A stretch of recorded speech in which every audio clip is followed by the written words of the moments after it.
Jadi pada pertemuan keempat biokimia ini saya akan membahas materi tentang lemak dan juga metabolisme asam lemak. Di mana di sini saya akan membahas eh, materi tentang lemak, di mana saya mengambil sumber dari Jurnal Buana Pharma dengan judul isolasi jenis asam lemak dari bahan alam. Di mana lemak atau trigliserida itu merupakan suatu senyawa yang berasal dari gliserin dengan tiga asam lemak yang dalam usus dapat dihidrolisis menjadi komponennya. Nah, asam lemak sendiri merupakan suatu senyawa asam organik yang memiliki rantai panjang dengan atom karbon sebanyak 4 sampai 24. Nah, asam lemak ini dapat diserap oleh usus dan juga sebagai suplai bahan bakar untuk tubuh. Asam lemak ini dapat kita peroleh dari berbagai sumber, baik dari hewani maupun nabati. Selanjutnya, saya mengambil suatu penyakit, yaitu penyakit hati berlemak. Saya mengambil sumber dari National Library of Medicine dengan judul Pediatric Fatty Liver Disease. Di mana penyakit hati berlemak merupakan suatu kondisi di mana terdapat penumpukan lemak di hati. Dan normalnya itu di hati juga terdapat lemak, namun dalam jumlah yang sedikit. Namun ketika kandungan lemak di hati melebihi sekitar 5 sampai 10% dari berat hati, maka kondisi tersebut dapat disebut dengan steatosis atau penyakit hati berlemak. Nah, cara untuk meminimalisir dari penyakit hati berlemak atau steatosis ini yaitu dengan mendorong perbaikan atau penurunan berat badan dengan cara olahraga, atau kita dapat mengganti lemak trans dan lemak jenuh dengan lemak tak jenuh tunggal dan lemak tak jenuh ganda dapat mengurangi penyakit jantung pada pasien penderita hati berlemak tadi.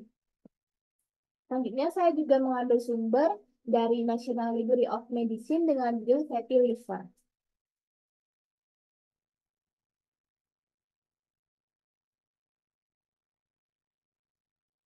Nah, di mana penyakit fatty liver itu merupakan terdapat kadar lemak yang melebihi batas normalnya, di mana lemak ini dapat terakumulasi di hati karena terdapat beberapa alasan.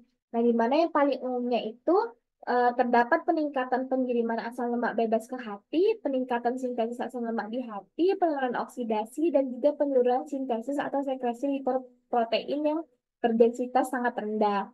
Dan juga terdapat faktor lain yang dapat menyebabkan terjadinya penyakit perlemakan di hati tadi yang meliputi obat-obatan, kelainan metabolik, alkohol, status gizi, masalah kesehatan, dan juga obesitas.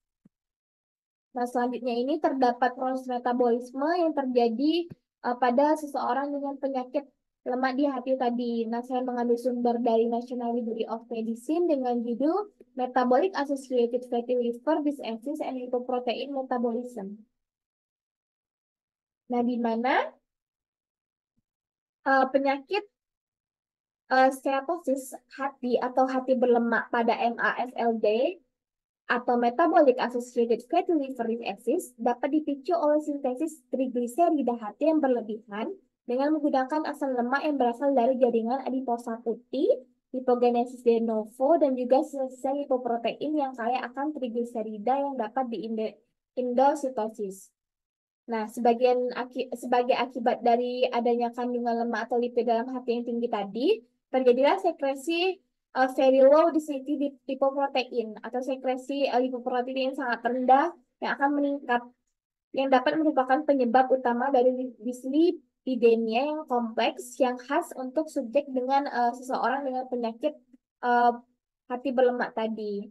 Nah, akan terjadi suatu interseksi yang akan mengurangi kapasitas sekresi VLDL atau very low density lipoprotein yang akan melemahkan dislipidemia, sementara mereka akan memperburuk MASLD tadi atau metabolic associated fatty liver disease yang akan menunjukkan bahwa terjadi suatu kesetimbangan pada penyimpanan lemak versus sekresi dalam hepatosis yang merupakan suatu parameter penting untuk menentukan hasil dari penyakit tadi. Nah, namun hal itu juga dapat memodulasi peradangan dan akibat perkembangan dari MASLD atau Metabolic Associated Fat, eh, Liver Disease tadi.